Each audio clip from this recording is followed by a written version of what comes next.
Crazy sister. Hi గారు, నేను sister. నా పేరు కనిష్క.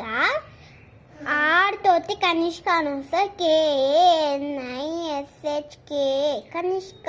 నా పేరే కనిష్క. నేనైతే ఒక వీడియో చేయబోతున్నా. నేను కిచెన్ తెచ్చి ఆబ్రకదాబ్రక బూ చూడండి కిచెన్. ఇది నా పేరు. నా పేరు కనిపిస్తుంది కదా, అదే నా పేరు. అక్కడ ఎగ్జిబిషన్ చేయించుకునే ఎగ్జిబిషన్ కిచెన్ ఉంటుంది.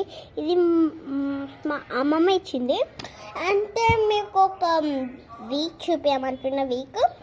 అంటే మీకు వీక్ ఇష్టమైతే లైక్ చేయండి, షేర్ చేయండి, కామెంట్ చేయండి, లైక్లో సబ్స్క్రైబ్ చేయండి. నాకే మీరు కూడా లైక్ అయితే సబ్స్క్రైబ్ చేయండి. నేనైతే చేసుకున్నాను. నేనైతే ఇప్పుడైతే ఫ్యాన్